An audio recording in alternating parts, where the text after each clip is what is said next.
सुबह की gym class में ट्रैक पर रेंगते हुए जून जोर जोर से सांस ले रहा था। क्लासमेट्स का एक ग्रुप आसानी से आगे दौड़ रहा था और उस पर हंस रहा था। जल्दी चलो पुडिंग, साइडलाइन से एक लड़के ने चिल्लाकर कहा। कोच ने बेसब्री से जोर से सीटी बजाई। जून हॉल में तेजी से चला। उसके पैरों में दर्द हो रहा था, लेकिन उसने दर्द को नजरअंदाज कर दिया। क्लासरूम में घुसते हुए जैसे ही वो पीछे बैठा, उसके नीचे डेस्क चरमरा गई। उसके पीछे एक दबी हुई हंसी सुनाई दी। उसे लगा जैसे फर्नीचर भी उसका मजाक उड़ा रहा हो। वो तनाव में आ गया। एक आवाज फुसफुसाई और फिर उसकी पीठ पर पेन से हल्का सा प्रहार हुआ। जून धीरे से मुड़ा। अंबर, जो फर्स्ट ईयर की सबसे पॉपुलर लड़की थी, एक प्यारी सी मुस्कान के साथ उसके पीछे बैठी थी। वो आगे की ओर झुकी और एक मुड़ा हुआ नोट आगे बढ़ा दिया। क्लेयर की तरफ से वो फुसफुसाई। जून की नजरें अंबर से होते हुए उस डेस्क तक गई जहां क्लेयर, उसकी बचपन की दोस्त, सावधानी से उसकी नजरें चुराते हुए बैठी थी। एक पल के लिए उसका दिल खुश हो गया। क्लेयर उससे बात करने की कोशिश कर रही थी। उन्हें सच में बात किए हुए बहुत समय हो गया था। जून ने उम्मीद और उलझन के साथ नोट ले लिया। अंबर ने आंख मारी और हौसला बढ़ाते हुए सिर हिलाया जैसे कह रही हो, जाओ इसे पढ़ो। साफ काली स्याही से लिखा हुआ था। क्लेयर की लिखावट में ये शब्द थे, लंच के समय साइंस बिल्डिंग के पीछे मुझसे मिलो। साथ ही एक स्माइली फेस भी था जिससे उसकी धड़कनें तेज हो गई। वो उससे मिलना चाहती थी। शायद उसे उनकी पुरानी दोस्ती याद आ गई थी और जो कुछ भी हुआ था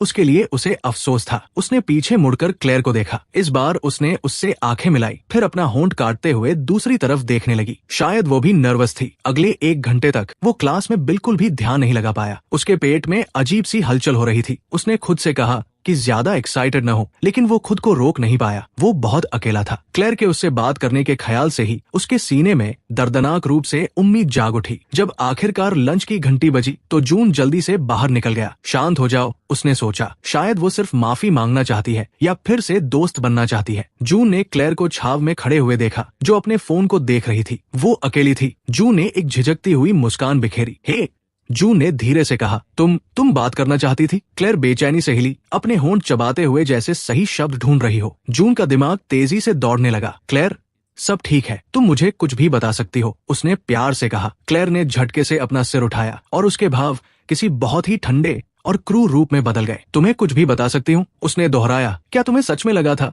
कि मैं तुम्हें यहाँ कुछ कॉन्फेस करने या किसी और बात के लिए बुलाऊंगी? जून सुन्न रह गया। उसकी उम्मीद की गर्माहट पल भर में कड़वी ठंड में बदल गई। तुमने गलत सोचा। मैंने तुम्हें यहाँ इसलिए बुलाया है क्योंकि मैं चाहती हूँ कि तुम रुक जाओ। मुझे घूरना बंद करो। किसी दयनीय पिल्ले की तरह मेरा पीछा करना बंद करो। अब हम दोस्त नहीं हैं। जून, सच कहो तो हम कभी दोस्त थे ही नहीं। मुझे बस तुम पर तरस आता था। उसके शब्दों की क्रूरता जून के पेट में एक मुक्के की तरह लगी, जिससे उसकी सांसें रुक गई और उसे चक्कर आने लगे। क्लेयर, प्लीज, वो फुसफुसाया। उसकी आंखों में गुस्सा झलक रहा था। नहीं जून, तुम्हें ये साफ साफ सुनने की जरूरत है। अंबर और बाकी सबने भी ये नोटिस किया है और ये बहुत ही अपमानजनक है। तुम मुझे शर्मिंदा कर रहे हो। बस मुझे हमेशा के लिए अकेला छोड़ दो। अचानक अंबर की आवाज ने उस सन्नाटे को चीर दिया जो झूठी हमदर्दी से भरी हुई थी। बेचारा जून, वो उनकी तरफ टहलती हुई आ रही थी, जिसके साथ मार्क, रयू और उनकी हमेशा वाली भीड़ थी। क्लेयर झिझकते हुए पीछे हट गई और बिना कोई शब्द कहे जल्दी से वहां से चली गई। जैसे ही सारी बातें समझ में आने लगी, जून का चेहरा अपमान से जलने लगा। ये सब एक सेटअप था। क्लेयर, अंबर, सब कोई, उन्होंने इसकी प्लान बनाई थी और वो सीधा उनके जाल में फंस गया। अंबर ने उस पर तरस खाने वाला मुंह बनाया। रिजेक्शन से दर्द होता है ना? उसने मजाक उड़ाते हुए उस दिशा में देखा जहां क्लेयर भागी थी और फिर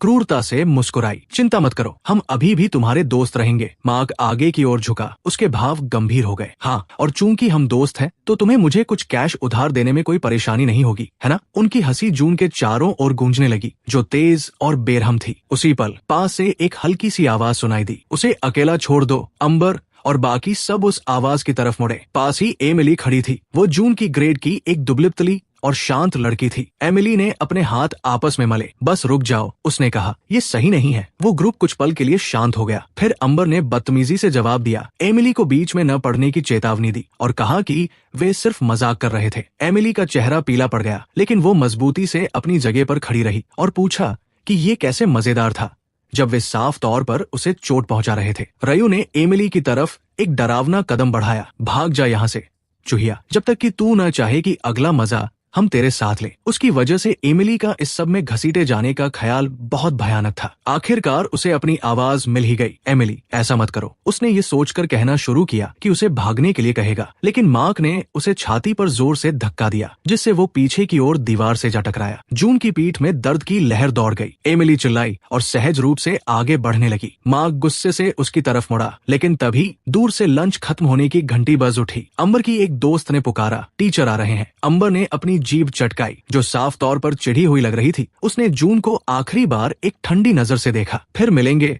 जून बॉय। मार्क ने जाते जाते जून को अपने पैर से धक्का दिया और एक कुटिल मुस्कान के साथ दौड़ता हुआ चला गया। कुछ ही पलों में वे सब वहां से जा चुके थे। शर्म और दिल टूटने के आंसू अब आजादी से बहने लगे थे, क्योंकि अब वहां देखने के लिए एमिली के अलावा और कोई नहीं था। एमिली सावधानी से उसके पास आई और उससे कुछ फीट की दूरी पर घुटनों के बल बैठ गई। उसकी गहरी आंखें हमदर्दी और उदासी से भरी हुई थी। उसने अपनी जेब में हाथ डाला और एक साफ टिश्यू निकाला और कांपते हुए हाथों से उसे उसकी ओर बढ़ा दिया। जून झिझका, फिर उसे ले लिया। उसने अपना चेहरा पोंछा, हालांकि आंसू लगातार बह रहे थे। उसने जून से फुसफुसाते हुए माफी मांगी, ये मानते हुए कि उसे पता था, लेकिन उसने उसे चेतावनी नहीं दी। अफसोस के कारण उसकी आवाज टूट रही थी। जून ने अपनी भीगी आंखों से उसे देखा। उसके लिए एमिली की अपनी आंखें भी आंसुओं से चमक रही थी। उसने अपना सिर हिलाया, ये तुम्हारी गलती नहीं है, मुझे ही समझदार होना चाहिए था। वो एक कड़वी टूटी हुई हंसी हंसा। ये सोचना बेवकूफी थी कि वह। उसकी आवाज भारी हो गई और आंसुओं की एक नई लहर आ गई। एमिली ने बस एक पल के लिए संकोच किया और फिर प्यार से अपना हाथ उसके कंधे पर रख दिया। उम्मीद करना बेवकूफी नहीं थी, वो बड़बड़ाई, वे क्रूर थे और तुम इसके हकदार नहीं थे। उसने काफी लंबे समय से अपने लिए इतनी दयालुता नहीं सुनी थी। खुद को संभालने की कोशिश करते हुए जून ऊपर की ओर उठा, लेकिन उसके पैर कांप रहे थे। एमिली ने तुरंत ये नोटिस कर लिया। उसने धीरे से उसकी बाह पकड़ी और उसे तब तक संभाले रखा जब तक कि उसका बैलेंस नहीं बन गया। उसका स्पर्श सावधान और तसल्ली देने वाला था। उसने उसे एक कांपती हुई आभारी मुस्कान दी। मेरे लिए खड़े होने के लिए थैंक यू। एमिली ने अपनी नजरें नीचे कर ली और फुसफुसाते हुए कहा कि वो बस ऐसे ही खड़े रहकर ये सब नहीं देख सकती थी। वे एक साथ बिल्डिंग के पीछे से बाहर निकले और फिर हॉलवे में अपने अपने रास्ते चले गए। एमिली ने उसे एक छोटी सी हौसला बढ़ाने वाली मुस्कान दी। क्लेयर के धोखे और अंबर की क्रूरता की चुभन अभी भी ताजा थी, लेकिन एमिली की दयालुता सुकून देने वाली थी। जब छुट्टी की आखिरी घंटी बजी तो जून जल्दी से कैंपस से निकल गया और सूरज डूबते ही घर पहुंच गया। वो चुपचाप अंदर गया। उसने किचन में झांका। फ्रिज पर चुंबक से एक नोट चिपका हुआ था, देर तक काम कर रही हूँ, डिनर माइक्रोवेव में है। मॉम, जाहिर है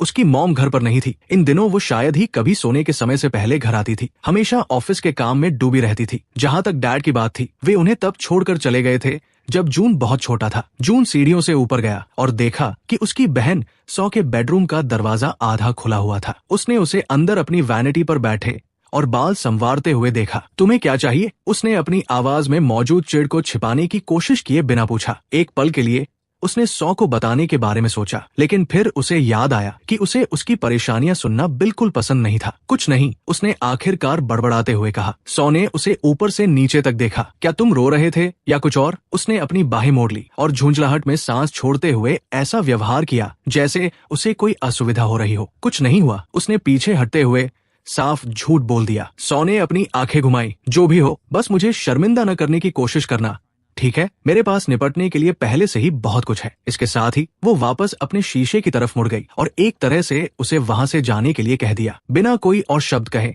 जून अपने कमरे में लौट आया और दरवाजा बंद कर लिया। ये एकमात्र ऐसी जगह थी जहां वो खुद को थोड़ा बहुत सुरक्षित महसूस करता था। उसकी नजर उसके डेस्क पर गई, जहां उसकी स्केच बुक खुली पड़ी थी। कल रात वह एक सुपर हीरो की ड्राइंग बना रहा था। एक गठीले शरीर वाला योद्धा जो गोलियों को बेअसर कर सकता था और कारों को उठा सकता था। वो अक्सर ऐसी ताकत होने और किसी शक्तिशाली इंसान के रूप में होने की कल्पना करता था, लेकिन सच्चाई यह थी कि वो बस वही था, एक अधिक वजन वाला अकेला 17 साल का लड़का जो बिना सांस फूले नीचे तक नहीं चल सकता था। उसने बदलने की, एक्सरसाइज करने और खुद को मजबूत बनाने की कोशिश की थी, लेकिन उसका शरीर हमेशा उसे धोखा दे जाता था। यहाँ तक कि एक आधा पुशअप भी उसे 15 मिनट तक कांपने और हाफने पर मजबूर कर देता था। उसकी नजर उसके बगल में बिस्तर पर पड़े उसके फोन पर पड़ी। उसने उसे झट से उठा लिया, शायद अपने पास मौजूद कुछ सोशल मीडिया एप्स चेक करने के लिए। ऐसा नहीं था कि उसे किसी मैसेज की उम्मीद थी। जैसे ही स्क्रीन की लाइट जली, किसी अनजान चीज ने उसका ध्यान खींचा। एक आइकन जिसे वो पहचानता नहीं था, उसकी होम स्क्रीन के बीचों बीच बैठा था। उसका नाम गेटवॉकर था। उसने यकीनन हाल ही में कोई नया ऐप डाउनलोड नहीं किया था। उसने जल्दी से इसे डिलीट कर दिया, लेकिन कुछ ही सेकंड बाद ये फिर से दिखाई देने लगा। जून की रीढ़ में एक सिहरन दौड़ गई। उसने इसे फिर से डिलीट किया, 1 बार, 2 बार, 3 बार। हर बार ये पहले से ज्यादा तेजी से वापस आ जाता। अब उत्सुक होकर जून ने आइकन पर टैप किया। स्क्रीन एक सेकंड के लिए काली हो गई, फिर काले बैकग्राउंड पर साधारण सफेद फॉन्ट में टेक्स्ट की एक लाइन उभर कर आई। क्या आप अपनी सच्ची क्षमता को अनलॉक करने के लिए तैयार हैं? जून ने अपनी पलकें झपकाई। क्या ये किसी तरह का अजीब ऐड था? सवाल के नीचे 2 बटन्स अगल बगल दिखाई देने लगे, यस और नो। उसने ऐप को बंद करने का तरीका खोजा। इसमें कोई सामान्य इंटरफेस नहीं था। उसने फोन को पूरी तरह से बंद करने की कोशिश की, लेकिन वो पावर डाउन नहीं हुआ। डिवाइस उसके हाथ में हल्का सा वाइब्रेट हुआ और स्क्रीन पर मौजूद शब्द एक बार ऐसे झपके जैसे बहुत ही जरूरी हो। क्या आप खुद का सबसे बेहतरीन रूप बनना चाहते हैं? ऐसा लग रहा था कि जब तक वो जवाब नहीं देगा, तब तक फोन उसे कुछ और नहीं करने देगा। वो बस एक पल के लिए और झिझका, फिर उसने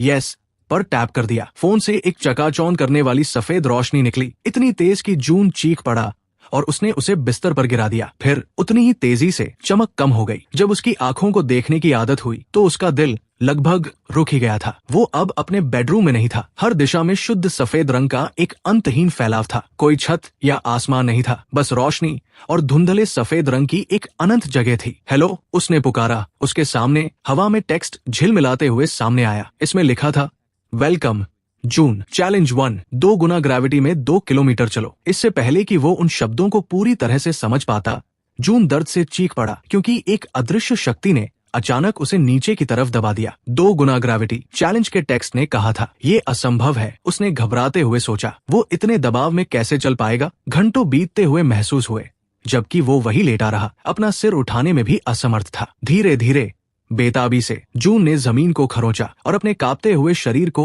एक बार में 1 इंच आगे की ओर घसीटा। एक पैर उसने जबरदस्ती उसे आगे बढ़ाया और नीचे रखा। एक कदम, इस कोशिश से उसकी जांघों में दर्द की चुभन पहले से ही शुरू हो गई थी। उसने एक और कदम उठाया और फिर एक और। हर एक कदम बहुत भारी था। केवल 10 कदम के बाद उसके पैर अचानक लड़खड़ा गए और वो मुंह के बल ठंडी कठोर जमीन पर गिर पड़ा। आंसुओं ने उसकी आंखों को धुंधला कर दिया, लेकिन उसे वे सारे ताने, वो सारी हंसी याद आ गई। अगर ये अजीबोगरीब ट्रायल सच में मजबूत बनने की चाबी था, तो ये उसका एकमात्र मौका था। इसलिए जून आगे बढ़ता रहा। उस सफेद फैलाव से आगे बढ़ने का कोई एहसास नहीं हो रहा था। बस एक छोटी सी डिस्प्ले दूरी की गिनती दिखा रही थी, 0.2 किलोमीटर। उसे कोई अंदाजा नहीं था कि वो यहाँ कितनी देर से फंसा हुआ है, घंटों से या शायद दिनों से। हैरानी की बात ये थी कि उसे बिल्कुल भी भूख या प्यास नहीं लग रही थी, फिर भी थकान उसे अंदर तक जला रही थी। 0.5 किलोमीटर तक पहुंचते पहुंचते जून के फेफड़ों में आग सी लग गई थी। जैसे ही उसने चलना बंद किया, हवा में एक आवाज गूंजी, चैलेंज को रोकते हुए। जून का सिर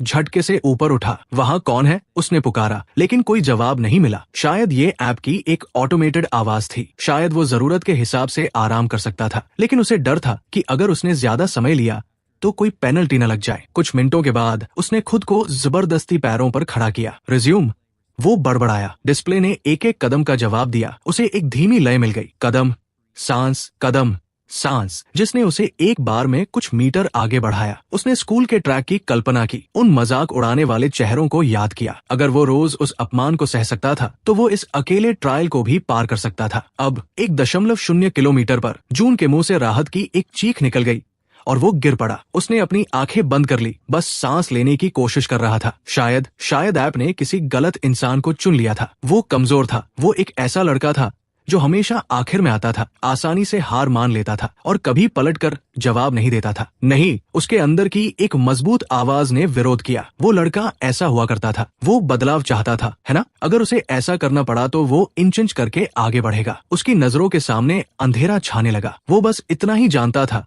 कि एक के बाद एक कदम आगे बढ़ाना है। 1.8 किलोमीटर पर जून दबी हुई आवाज में सिसक रहा था। बस थोड़ा सा और आगे वो खिसकता रहा, एक पैर के बाद दूसरे पैर को घसीटते हुए। आखिरकार एक आखिरी कदम के साथ डिस्प्ले बदल गया। 2 किलोमीटर। जीत की एक आवाज गूंज उठी। चैलेंज 1 पूरा हुआ। कांग्रेचुलेशंस, उस शांत आवाज ने ऐलान किया। कोई इनाम नहीं दिया गया, कोई स्पष्टीकरण नहीं था, लेकिन उसे अपने अंदर गर्व और राहत की एक बहुत बड़ी लहर महसूस हुई। एक पल बाद रोशनी ने उसे फिर से अपने अंदर समा लिया। जून अपने बेडरूम में झटके से जाग गया और कुछ पल के लिए सोचने लगा कि क्या वो सब कोई सपना था। उसका फोन वही उसके बगल में पड़ा था जहां वो गिरा था। ऐसा लग रहा था कि उसने उस अजीब जगह पर कई दिन बिता दिए हों। लेकिन अपनी अलार्म क्लॉक पर एक नजर डालते ही उसके दिल की धड़कन रुक सी गई। समय बिल्कुल भी आगे नहीं बढ़ा था। उसके फोन पर एक नोटिफिकेशन की आवाज आई जिससे वो चौंक गया। स्क्रीन पर वही ऐप था। वो एक बार चमका और फिर एक छोटा सा टेक्स्ट बबल सामने आया। स्टेटस चैलेंज 1 पूरा हुआ। जून ने स्क्रीन पर टैप किया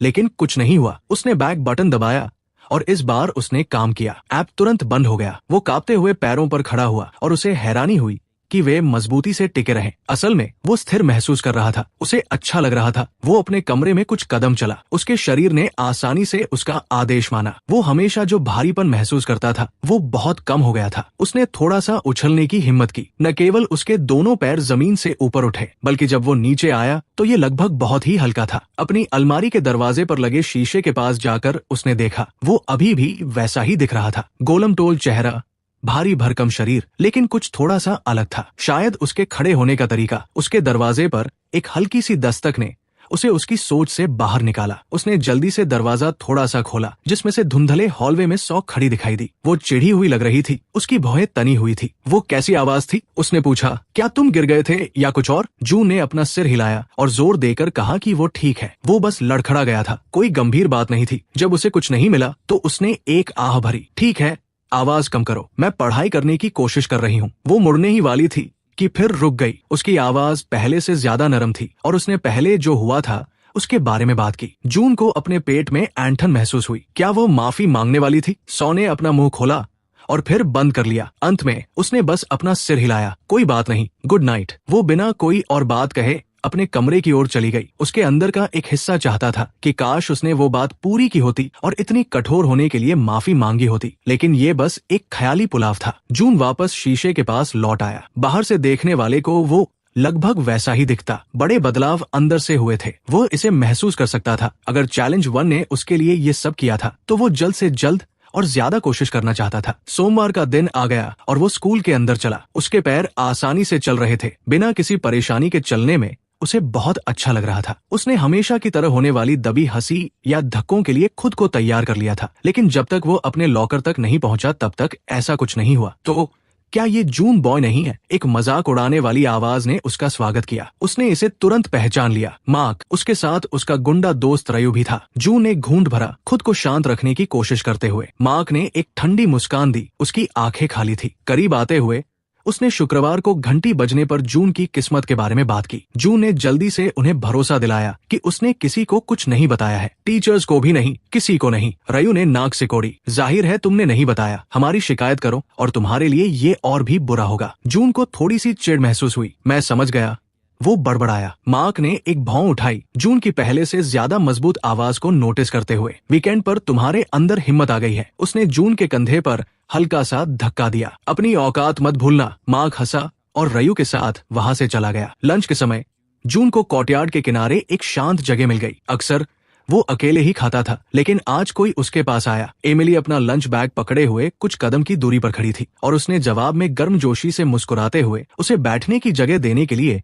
बेंच पर खिसक कर जगह बनाई। 1 मिनट के लिए उन्होंने एक आरामदायक सन्नाटे में खाना खाया। उसे एहसास हुआ कि एमिली भी आमतौर पर खुद तक ही सीमित रहती थी। शायद उसके भी कोई करीबी दोस्त नहीं थे। तुम कैसे हो? उसने पूछा। उन सब के बाद मेरा मतलब है, उसने जवाब दिया कि वो ठीक है, कम से कम शुक्रवार से तो बेहतर ही है। एमिली ने अपना होंठ काटा। अगर वे कुछ करने की कोशिश करते हैं तो शायद तुम्हें किसी टीचर के पास जाना चाहिए। उसकी आवाज में भरोसे की कमी थी। वे दोनों जानते थे कि टीचर्स शायद ही कभी बुलिंग को रोकते थे और शिकायत करने से स्थिति और भी खराब हो सकती थी। जू ने जोर देकर कहा कि वो इसे संभाल लेगा। घंटी बजी और लंच खत्म हो गया। जैसे ही वे खड़े हुए, जू ने अपनी हिम्मत जुटाई और कहा, एमिली, शुक्रवार के बारे में तुमने जो किया उसके लिए थैंक यू। मैं इसे कभी नहीं भूलूंगा। उसने उसकी तरफ ऊपर देखा। उसकी भूरी आंखें बड़ी बड़ी थी और उसने एक शर्मीली मुस्कान दी। दोस्त इसीलिए तो होते हैं, है ना? दोस्त शब्द ने उसे धूप से भी ज्यादा गर्माहट दी। उसने हामी में सिर हिलाया। दोपहर 3 बजे जब स्कूल की छुट्टी हुई तो जून ने जल्दी से बाहर निकलने की कोशिश की। उसने लगभग सोच ही लिया था कि वो उनसे बच गया है। तभी एक मजबूत हाथ ने पीछे से उसके कॉलर को कसकर पकड़ लिया। कहीं जा रहे हो? रयू ने गुर्राते हुए जून को पीछे की तरफ खींचा। जून लड़खड़ाया और मार्क भी वही था। ज्यादातर स्टूडेंट्स इस जगह से जा चुके थे। वे जून को कैफेटेरिया के पास पड़े एक बड़े से डंपस्टर के पीछे खींच ले गए, जो लोगों की नजरों से दूर एक सुनसान जगह थी। रयू ने अपनी उंगलियां चटकाई। तुम्हारी छोटी सी गर्लफ्रेंड एक टीचर को यहाँ ले आई थी। हम लगभग पकड़े ही गए थे। जून का मुंह सूख गया। मैं कसम खाता हूँ कि मैंने उसे ऐसा करने के लिए नहीं कहा था। उसने कोशिश की, लेकिन माँ का मुक्का तेजी से बाहर निकला और जून के सिर से कुछ इंच की दूरी पर दीवार पर जा लगा। हम तुम्हें एक सबक सिखाने वाले हैं, मोटे, तुम्हें और उस दूसरों के मामलों में दखल देने वाली लड़की दोनों को। अगर उसने अपना चेहरा दिखाया तो जून की आंखें फटी की फटी रह गई। उसने गुस्से में उनसे एमिली को इस सब से दूर रखने के लिए कहा। उसका इससे कोई लेना देना नहीं है। तभी उसके पेट पर एक जोरदार मुक्का लगा, जिसने उसकी गुजारिश को बीच में ही काट दिया। जून दर्द से दोहरा हो गया और हांफने लगा। रयू आगे आया और उसने जून को बालों से पकड़ लिया और उसे दर्दनाक तरीके से सीधा खड़ा कर दिया। रयू ने कुटिलता से मुस्कुराते हुए उसके गाल पर एक जोरदार थप्पड़ जड़ दिया। फिर उसने उसे जमीन पर फेंक दिया। जून एक धम की आवाज के साथ कंक्रीट पर जा गिरा। फिर से नहीं, ये फिर से हो रहा है। उसका दिमाग चिल्ला उठा। उसने महसूस किया कि मार्क का पैर उसकी जांघ पर लगा है और उसके बाद उसकी कमर पर एक और लात पड़ी। वो कराह उठा। उसकी पसलियों में दर्द भड़क उठा। तुम्हें लगता है कि तुम अब मजबूत हो गए हो, है ना? तुम ऐसे नहीं हो। अचानक एक आवाज गूंजी, अरे रुक जाओ। ये एमिली थी। उसके लिए डर के मारे जून का पेट ऐंठ गया। उसकी चेतावनी के बावजूद वो यकीनन उसके पीछे आई होगी। मार्क ने चिढ़ते हुए उसकी ओर देखा। तुम फिर आ गई? एमिली ने उनसे दूर हटने के लिए चिल्लाते हुए कहा। उसकी आवाज कांप रही थी। मुझे लगा था कि हमने तुम्हें चेतावनी दी थी, छोटी चूहिया। तुम हीरो बनना चाहती हो? वो आगे बढ़ा और एमिली स्वाभाविक रूप से पीछे हट गई। उसे बहुत देर से एहसास हुआ कि उसने खुद को किस खतरे में डाल लिया है। रयू को एमिली की तरफ बढ़ते देख जून के अंदर गुस्सा और घबराहट भड़क उठी। वो उन्हें उसे चोट नहीं पहुंचाने दे सकता था। अपने दर्द को नजरअंदाज करते हुए जून जबरदस्ती आधा उठ खड़ा हुआ। उसे अकेला छोड़ दो, वो चिल्लाया। माँ के हाथ ने जून की गर्दन को पीछे से जकड़ लिया और उसे वापस जमीन पर धकेल दिया। एमिली ने बेतहाशा चिल्लाते हुए कहा, मैं पुलिस को कॉल कर रही हूँ। वो अपने फोन को टटोलने लगी। इससे पहले कि वो कुछ कर पाती, रयू ने झपट्टा मारा और उससे फोन छीन लिया। उसने उसे एक तरफ उछाल दिया जहाँ वह एक डंपस्टर के नीचे जा गिरा। एमिली के मुंह से निराशा की एक हल्की सी चीख निकल गई। रयू ने उसकी कलाई को कसकर पकड़ लिया। शायद हमें तुम्हें भी एक ऐसा ही निशान देना चाहिए, है ना? क्योंकि तुम्हें दूसरों के मामले में दखल देना पसंद है। एमिली की आंखों में आंसू छलक आए। हालांकि उसने खुद को भीख मांगने से रोकने के लिए अपना होंठ काट लिया। जून ने संघर्ष किया। उसके डर पर एक भयानक गुस्सा हावी हो गया था। वे उसकी वजह से उसे चोट पहुंचाने वाले थे। उसने मार्क के पेट में जोर से अपनी कोहनी मारी। इस अचानक हुए हमले से मार्क कराह उठा। जोश से भरे हुए जून ने रयू पर एमिली को छोड़ने के लिए दहाड़ लगाई, जिससे रयू इतना चौंक गया कि उसने उसे छोड़ दिया। तू साले! रयू ने अपना बैलेंस वापस पाते हुए गाली दी और उसने जून पर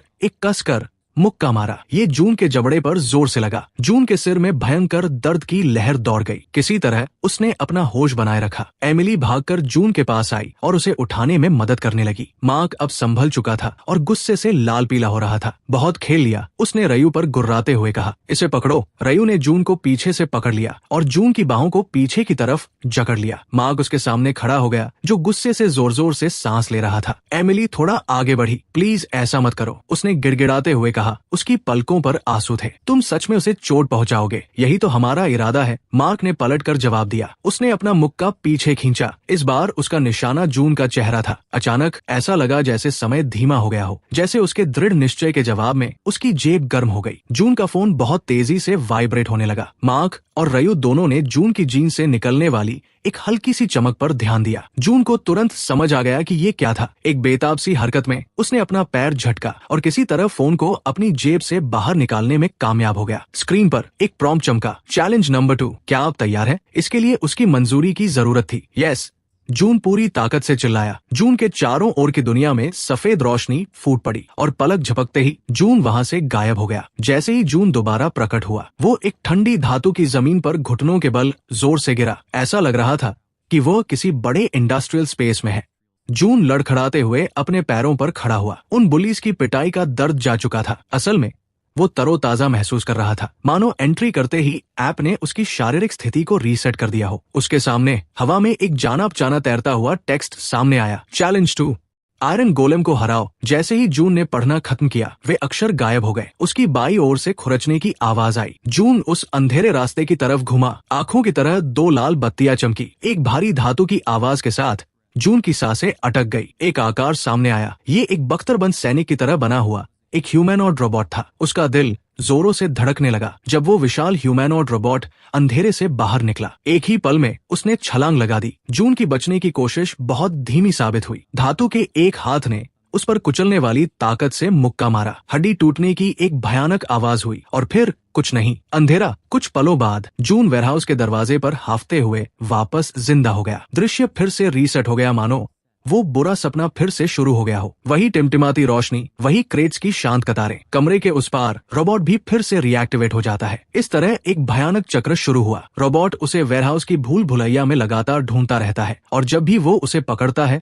वो उसे बेरहमी से मार डालता है और हर बार दुनिया वापस शुरू से शुरू हो जाती है। इस नरक जैसे टाइम लूप में दिन या शायद हफ्ते बीत जाते हैं। इस आर्टिफिशियल दुनिया में उसे अब भोजन या पानी की जरूरत नहीं है। वो अपने ही बुरे सपने में किसी भूत की तरह बन जाता है। एक छिपने की जगह से दूसरी छिपने की जगह तक भागता रहता है। आखिरकार इतनी बार भागने और मरने का मनोवैज्ञानिक दबाव जून के अंदर कुछ तोड़ देता है। वो हर मुमकिन तरीके से मारा जा चुका है और फिर भी अब उसे इससे भी बुरा एहसास सता रहा है। शर्म, अपने डरपोकपन पर शर्म और अंतहीन रूप से पीछे हटने पर। रोबोट के लोहे के कदमों की आवाज पास ही गूंजती है, उसे ढूंढते हुए। जून को अपने सीने के अंदर गुस्से की एक चिंगारी सुलगती हुई महसूस होती है। जब एक और हिंसक मौत के बाद चक्र रीसेट होता है तो जून भागता नहीं है। इस बार वो खुले में आगे कदम बढ़ाता है और सामने से आते हुए रोबोट का सामना करता है। इसके बाद होने वाले टकराव बहुत ही क्रूर लेकिन ज्ञानवर्धक होते हैं। हर बार जब रोबोट जून पर हावी होता है और उसे मारता है तो वो कुछ नया सीखता है। वो रोबोट की पहुंच और उसके कुचलने वाले हमलों की टाइमिंग के बारे में सीखता है। वे सबक हर एक जानलेवा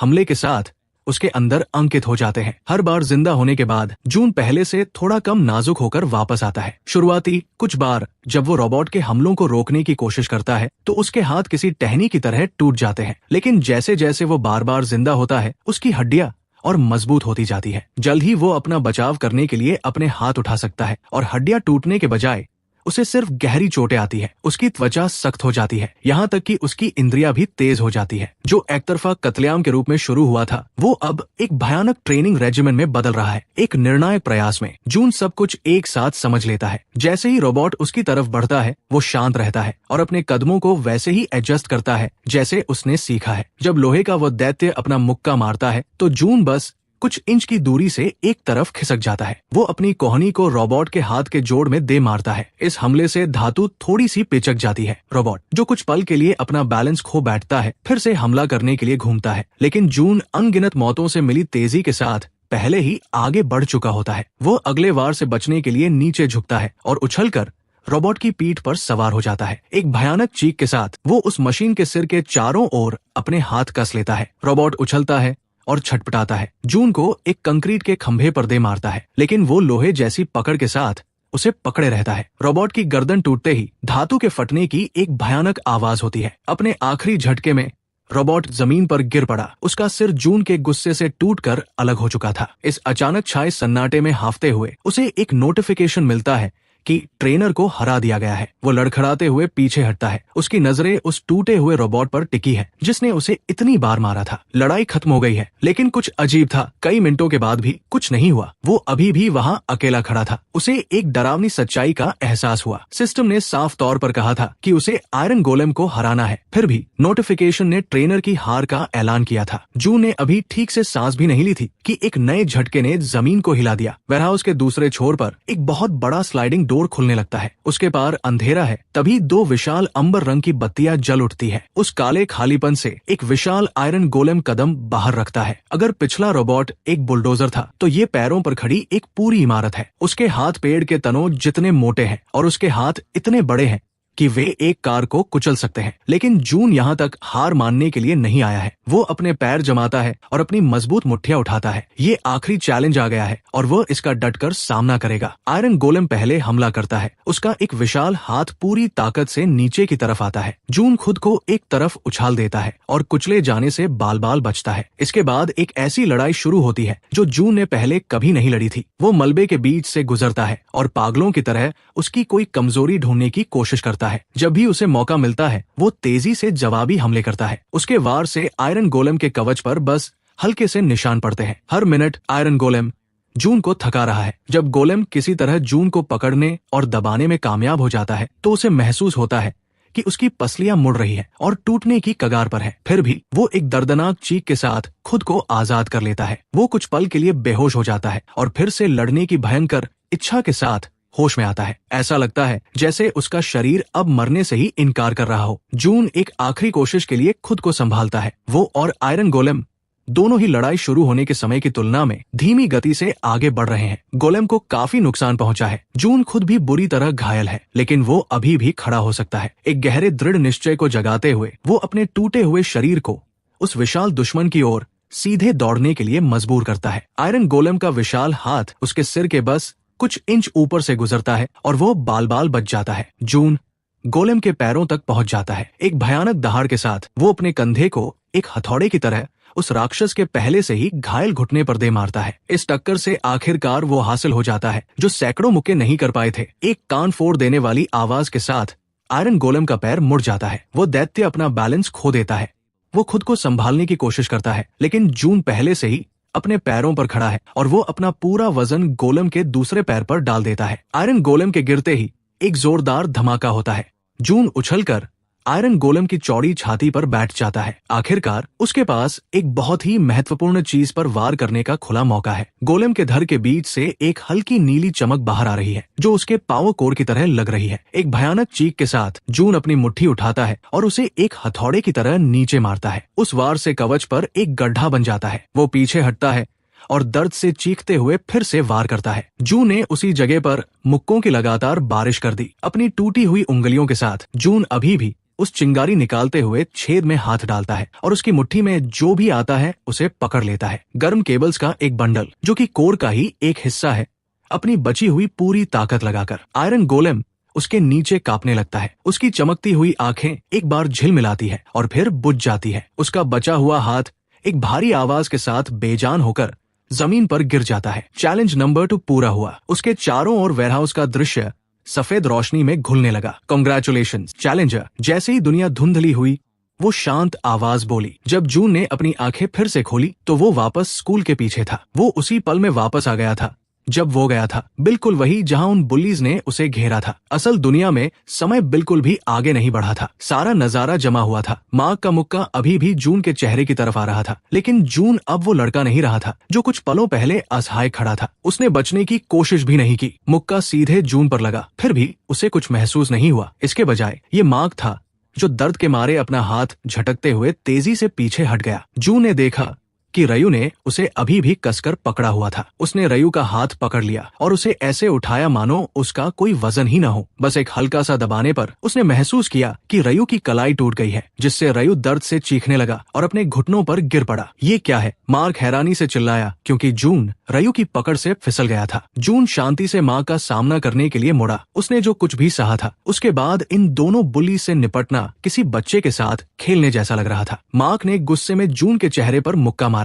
जून ने बस मार्क के मुक्के को बीच में ही पकड़ लिया। मार्क चिल्ला पड़ा क्योंकि उसका हाथ अजीब तरीके से मुड़ गया था और जून की पकड़ के नीचे उसकी हड्डियां चटक रही थी। मार्क ने बेतहाशा अपना हाथ खींचने की कोशिश की, लेकिन जून ने उसे और जोर से दबाया जब तक कि मार्क दर्द से चीखने नहीं लगा। दर्द होता है ना? जून ने ठंडेपन से कहा और मार्क को एक हाथ से पीछे धकेल दिया। मार्क ईंट की दीवार से जा टकराया और कराहते हुए जमीन पर गिर पड़ा। रयू एक पल के लिए अपनी टूटी हुई कलाई को भूलकर फिर से जून की ओर झपटा। जून आसानी से एक तरफ हट गया, रयू को गले से पकड़ लिया और उसे आसानी से जमीन से ऊपर उठा लिया। रयू छटपटाने लगा। उसकी आंखें डर से फटी हुई थी। मैंने तुम्हें चेतावनी दी थी, जून ने धीरे से कहा और अपनी पकड़ को बस इतना कड़ा किया कि रयू डर जाए और फिर उसे एक तरफ फेंक दिया। मार्क संघर्ष करते हुए वापस अपने पैरों पर खड़ा हुआ। वो गुस्से में था और डरा हुआ था। उसने एक पॉकेट नाइफ निकाला और कांपते हुए हाथों से उसे खोला। तुम्हें इसकी कीमत चुकानी पड़ेगी, मार्क चिल्लाया और जून की तरफ दौड़ा। आखिरी पल में उसने मार्क की कलाई पकड़ ली और उसे तेजी से मरोड़ दिया। फिर जून ने अपनी हथेली से मार्क की छाती पर वार किया। मार्क जमीन पर पड़ा हाफने लगा और उसकी आंखों में आंसू भर गए। रयू डरा हुआ जून को घूर रहा था और हिल भी नहीं पा रहा था। जून ने चाकू उठाया,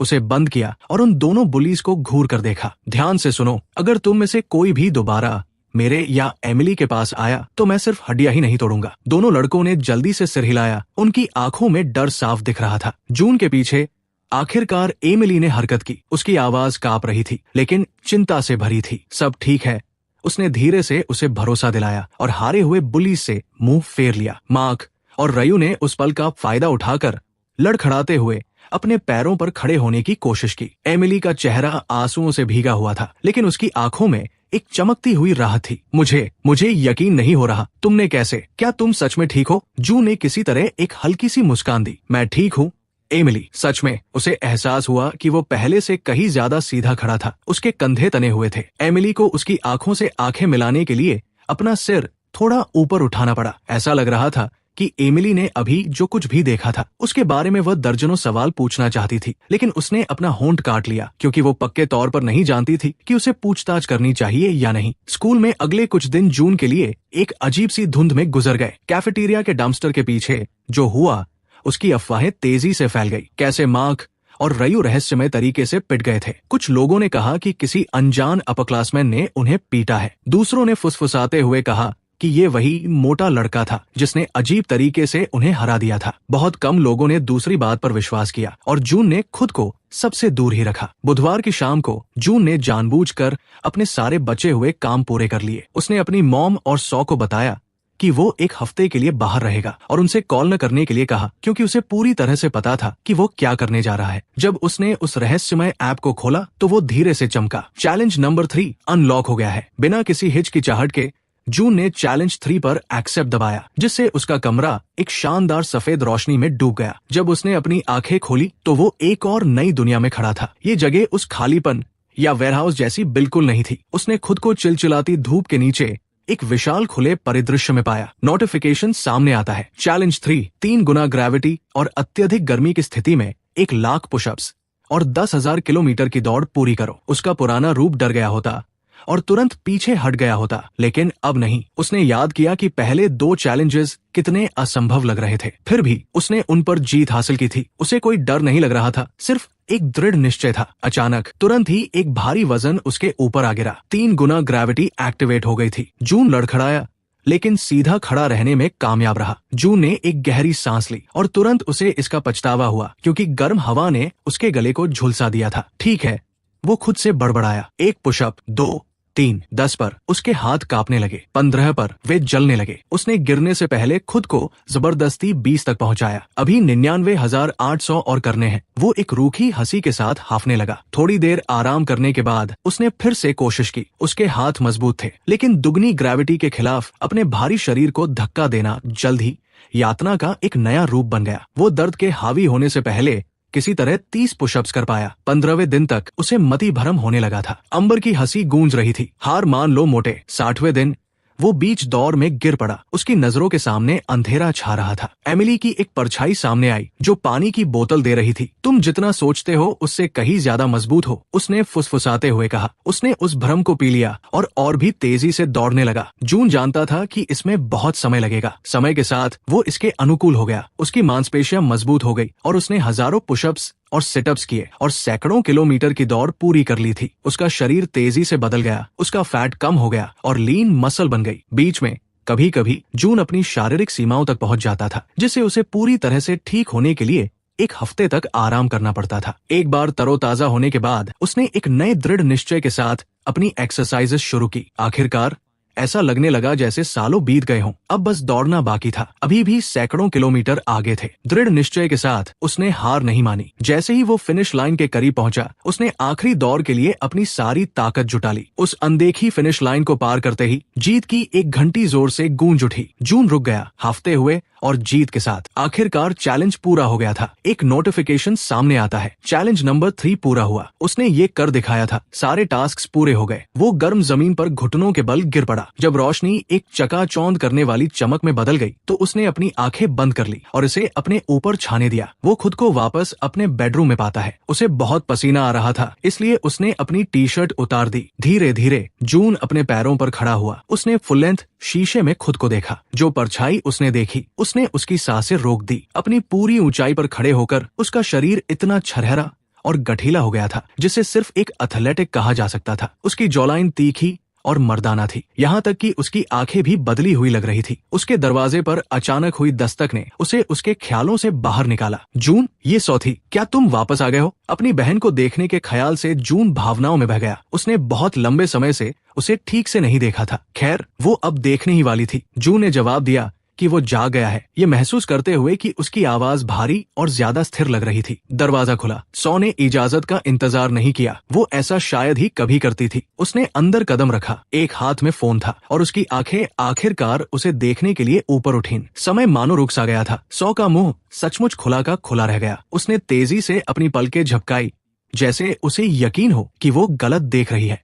उसका भाई। उसने एक हल्की सी, लगभग शर्माती हुई मुस्कान दी। Good morning. सौ। वो बस घूरती रही। उसकी नजरें उसके चेहरे से नीचे उस गठिले पेट की झलक तक गई और फिर वापस उसके चेहरे पर आ गई। ऐसा लग रहा था मानो उसका दिमाग ये मान ही नहीं पा रहा था कि ये उसका भाई है। कैसे? ये क्या? वो हकलाने लगी। उसके गालों पर शर्मिंदगी की लालिमा छा गई। मैंने वर्कआउट शुरू करने का फैसला किया था, जून ने हल्के फुल्के अंदाज में कहा, इस तरह पेश आते हुए जैसे ये कोई बड़ी बात न हो। खैर, वो और कह भी क्या सकता था। वो आगे बढ़ा और सो स्वाभाविक रूप से पीछे हट गई। वो अभी भी चौड़ी आंखों से देखती हुई दरवाजे की चौखट से टकरा गई। वर्कआउट?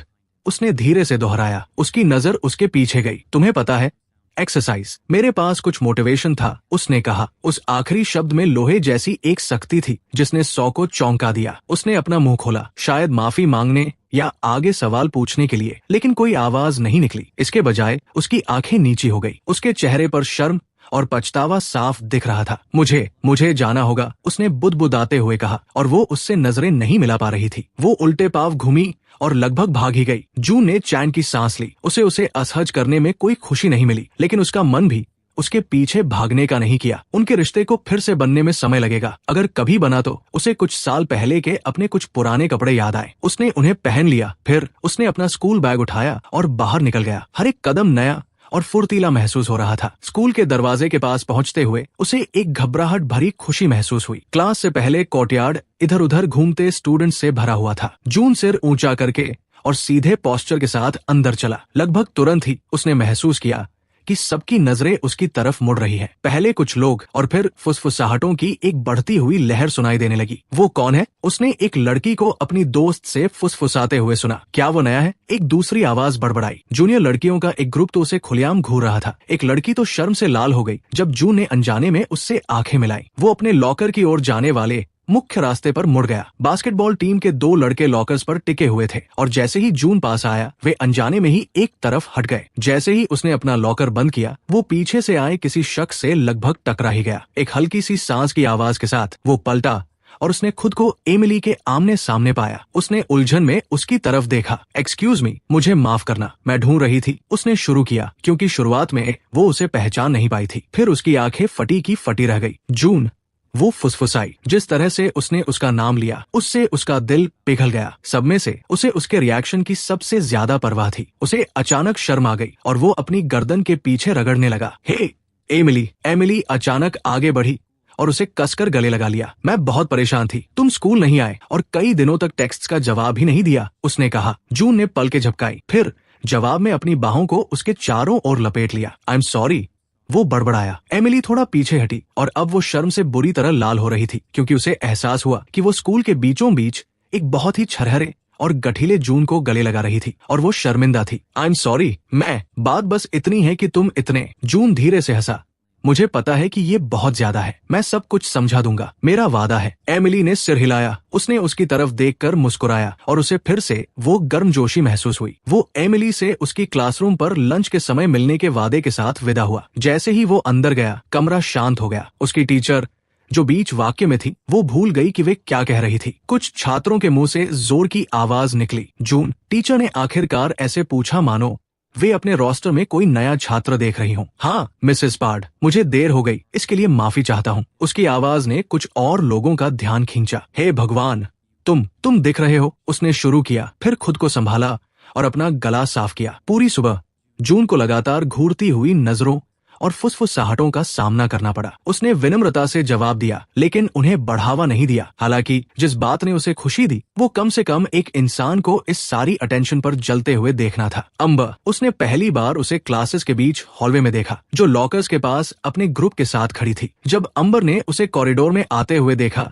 तो उसकी आंखें फटी की फटी रह गई। शुरुआत में ऐसा लगा कि वो उसे पहचान नहीं पाई। उसकी नजरें किसी भी लड़की की तरह एक हॉट लड़के को ताड़ने जैसी थी। जब उसने उसे एक शांत और समझदार मुस्कान दी तभी उसे एहसास हुआ। जून, अम्बर की चीख निकल गई, जिससे उसकी सहेलियां हैरानी से उसकी तरफ देखने लगी। वो रुका और अपना सिर झुकाया। अम्बर का चेहरा शर्म से लाल हो गया। वो हैरान थी। उसने जिस लड़के का मजाक उड़ाया था उसे इस हैंडसम लड़के के साथ मिलाने की कोशिश में वो उलझ गई थी।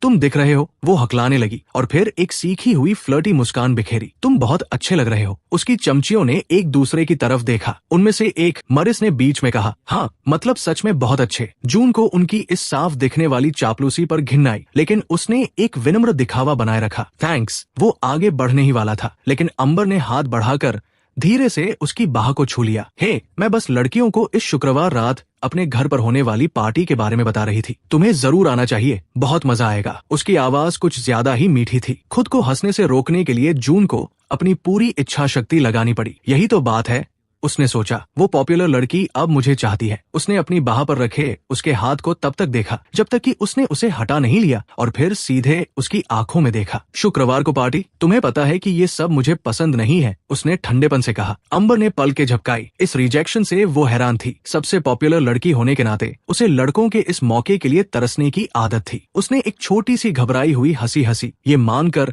कि शायद वो मजाक कर रहा है। उसने अपनी आवाज धीमी करते हुए थोड़ा और पास कदम बढ़ाया। मुझे पता है कि हम पहले ज्यादा साथ नहीं रहे, लेकिन मैं सच में तुम्हें बेहतर तरीके से जानना चाहूंगी। जून, कुछ महीने पहले ये एक सपने जैसा होता, अब इससे उसे थोड़ी घिन आ रही थी। उसने धीरे से कहा, ताकि केवल वो और उसकी सबसे करीबी सहेली ही सुन सके। मुझे बेहतर तरीके से जानना। अम्बर, हम दोनों जानते हैं कि तुमने कभी इस बात की परवाह नहीं की कि मैं असल में कौन हूँ। उसकी मुस्कान फीकी पड़ गई। ये सच नहीं है। उसने उसे अपनी बात पूरी नहीं करने दी और अपनी आवाज ऊंची कर ली। सच तो ये है अम्बर कि मुझे क्रूर और छिछोरे लोगों के साथ घूमने में कोई दिलचस्पी नहीं है। उनके आसपास सन्नाटा छा गया क्योंकि पास के स्टूडेंट्स को इस तनाव का एहसास हो गया था। अम्बर को ऐसा लगा जैसे उसने उसे थप्पड़ मार दिया हो। वो अभी रुका नहीं था। हफ्तों के दबे हुए दर्द ने उसके शब्दों को दिशा दी। तुम अब मेरी परवाह सिर्फ इसलिए करती हो क्योंकि मैं कैसा दिखता हूँ, लेकिन अंदर से मैं अभी भी जून हूँ। वो पीछे हट गया। तुम्हारा बदसूरत दिल मुझे तुम्हारी इस झूठी दयालुता से भी ज्यादा बुरा लगता है। अपना इनविटेशन अपने पास रखो। मैं तुम्हारे आसपास भटकना भी पसंद नहीं करूंगा। इकट्ठी हुई भीड़ में से किसी के मुंह से ओ की आवाज निकली। अम्बर की सहेलियां उसे घूर रही थी क्योंकि उन्होंने अपनी क्वीन बी को डंक खाते हुए देख लिया था। खुद अम्बर पूरी तरह से शर्मसार दिख रही थी और उसका मुंह बिना कोई शब्द कहे खुल और बंद हो रहा था। जून पलटा और बिना उसे दोबारा देखे वहां से चला गया। बाद में जब उसने कोर्टयार्ड पार किया तो उसकी नजर ओक के पेड़ के नीचे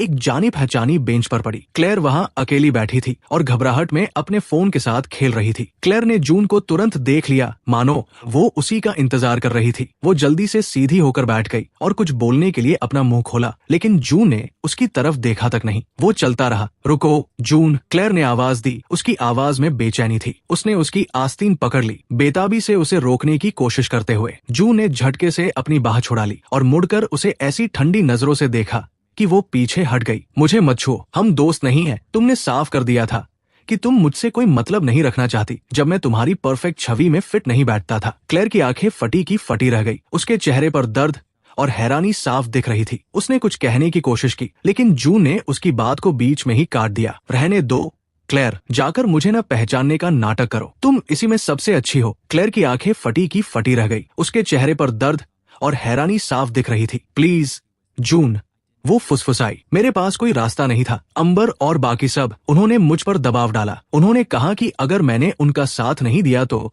वे मुझे बर्बाद कर देंगे। जून ने वापस देखा। उसकी आवाज ठंडी और बेरहम थी। तुम्हारे पास हमेशा एक रास्ता था। तुमने मेरे ऊपर अपनी पॉपुलैरिटी को चुना। क्लेयर ने अपना सिर हिलाया और उसके गालों पर आंसू बहने लगे। मुझे पता है कि ये गलत था। मैं तुम्हें कभी चोट नहीं पहुंचाना चाहती थी। मैं डर गई थी और अब तुम फिर से डर गई हो। जून ने तीखेपन से कहा, डर गई हो कि वे तुम्हें भी वैसे ही निकाल फेंकेंगे जैसे तुमने मुझे फेंका था। खैर, जब सब कुछ खत्म हो जाता है तो मैं अब तुम्हारा बैकअप प्लान बनकर नहीं रहूंगा। वो दृढ़ निश्चय के साथ मुड़ा और बिना दोबारा देखे वहां से चला गया। क्लेयर वही खड़ी रही और खामोशी से आंसू बहाती रही। लंच के समय वो ओक के पेड़ के नीचे एमिली से मिला। वे घास पर एक साथ बैठ गए जहां कोई उनकी बात न सुन सके। उसने उसे कहानी का एक अलग रूप बताया। एमिली ने सुना। उसकी आंखें तारीफ और परवाह से चमक रही थी। मुझे तुम पर बहुत गर्व है जून, उसने सच्चे मन से कहा, लेकिन इन सबसे पहले भी तुम हमेशा गर्व करने लायक थे। तुम ये जानते हो, है ना? उसने धीरे से उसका हाथ पकड़ लिया। वो उसके हाथों में बहुत छोटा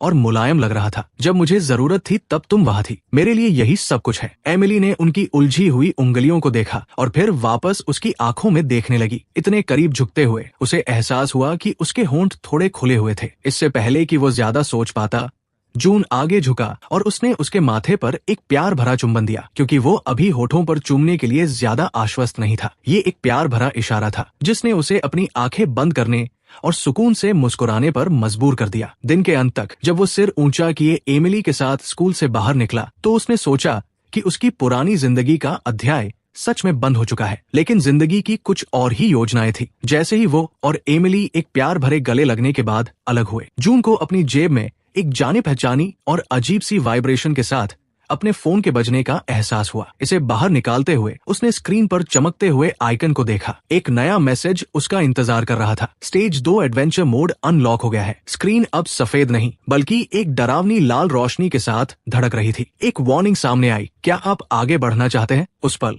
उसने सोचा कि वो कितनी दूर आ गया है और ये देखने के लिए कि वो खुद को और कितना आगे ले जा सकता है। उसके अंदर एक बढ़ती हुई उत्सुकता पैदा हो रही थी। एक दृढ़ सांस के साथ जून ने यस दबा दिया। इस बार दुनिया रोशनी से नहीं भरी। जून के सामने एक घूमता हुआ नीला पोर्टल बन गया। एक गहरी सांस लेते हुए उसने आगे कदम बढ़ाया। जैसे ही उसकी आंखों को देखने की आदत हुई, उसने महसूस किया कि वो मशालों से रोशन एक ऐसे गलियारे में था जो किसी प्राचीन भूमिगत गुफा जैसा लग रहा था। ये उस साफ सुथरे ट्रेनिंग ग्राउंड जैसा बिल्कुल नहीं था। अंधेरे से एक धीमी गुर्राहट आई और जून तुरंत सतर्क हो गया। एक आकृति बाहर आई जो विशाल और भद्दी थी। उसके पीछे और भी लड़खड़ाते हुए आकार और चमकती हुई आंखें दिखाई दी। फिर भी जून पीछे नहीं हटा। इसके बजाय उसके चेहरे पर एक धीमी सी मुस्कान फैल गई। ठीक है, वो बड़बड़ाया, अपनी मुट्ठियां भींचते हुए। अपनी पूरी ताकत के साथ मारा गया एक मुक्का जो उसकी कमाई गई ताकत के हर एक कतरे से और भी शक्तिशाली हो गया था कि जबड़े पर लगा, जिससे उसके दांत चारों ओर उड़ गए। गले से निकलने वाली गुर्राहट गूंज उठी क्योंकि और भी जीव उन अंधेरी कोठरियों से बाहर रेंगने लगे।